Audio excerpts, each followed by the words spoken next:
servidores públicos, tais quais juízes, promotores e serventuários de um modo geral, alegam que a contribuição que eles fazem de 11% sobre o seu salário já seria o suficiente para garantir a aposentadoria com a remuneração integral.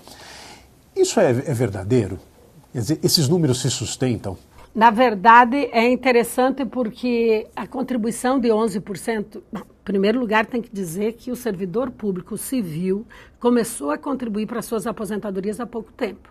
No âmbito federal foi em 93 e no âmbito, por exemplo, do estado de São Paulo, em 2005. Antes eles contribuíam como os militares, só para suas pensões.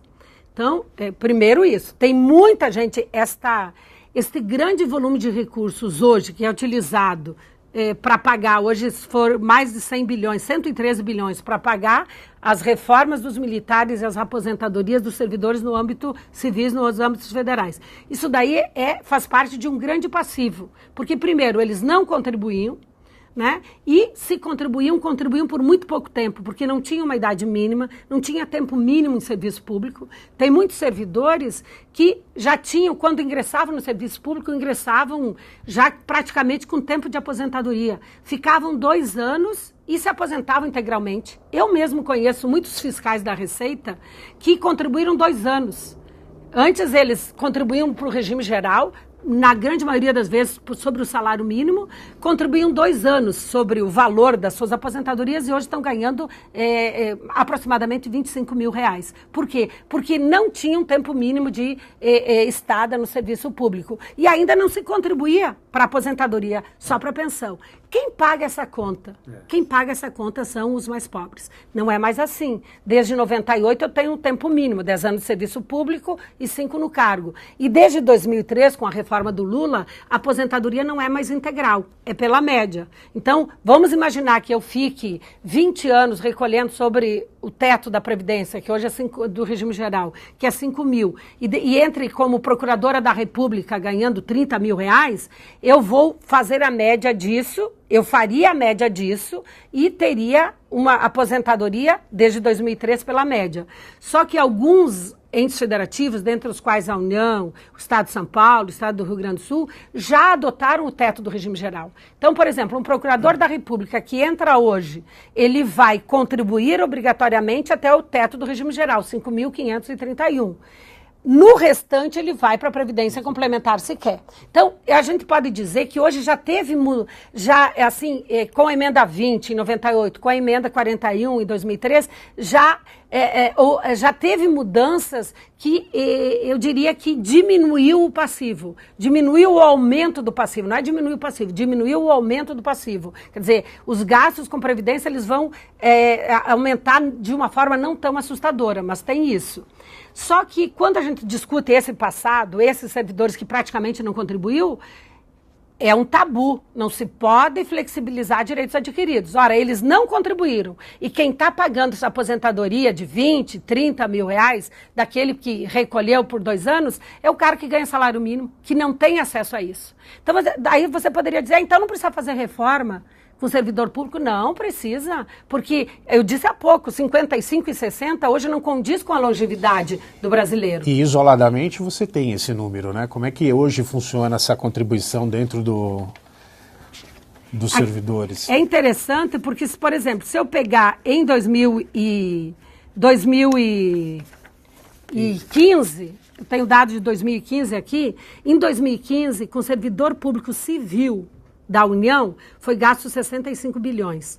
Contribuição dele, 12 bilhões. Dele. Tem a parte da União que chega a 18 bilhões. Mesmo assim. Que é da União como empregadora, que seria a cota patronal. Mas a União não cria dinheiro do nada, ela pega dinheiro de tributos. Quer dizer, é o cara que ganha salário mínimo, ou muitas vezes que ganha o Bolsa Família, que acaba garantindo a aposentadoria dele. Mas mesmo eu somando a parte da União como empregadora e a parte do servidor, isso daí dá 30 bilhões.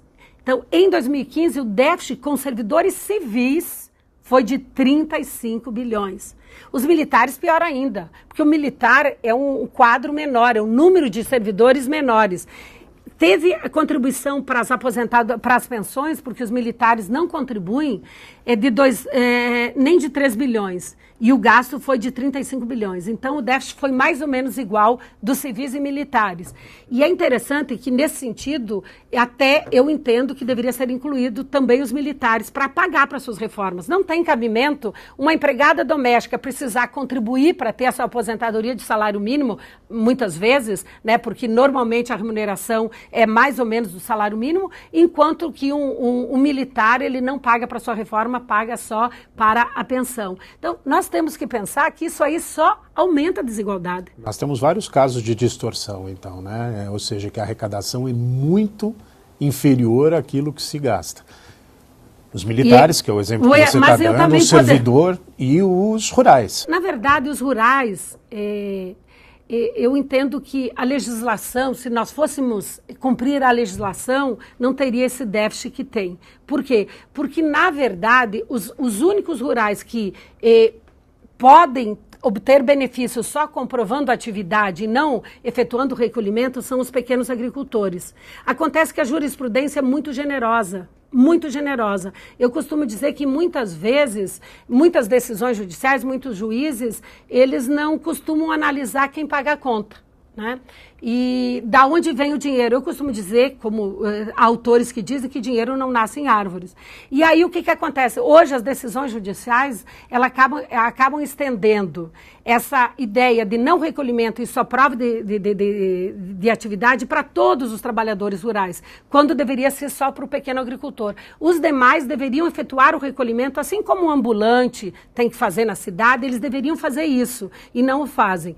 Então, na verdade, quando se quer mudar para efetuar um recolhimento, se nós fôssemos considerar o que tem de proposta de recolhimento dos segurados especiais, dos pequenos agricultores, ele em 2, 3 anos recupera, ou talvez menos, em 1 ano recupera tudo aquilo que paga. Mas é uma forma de, em primeiro lugar, identificar quem são os rurais. Né, porque eu costumo pegar aqui como Procuradora Regional da República processos de pessoas que querem comprovar que exercem atividade rural com uma certidão de casamento de 30 anos atrás ou com a certidão de nascimento do pai ou do avô.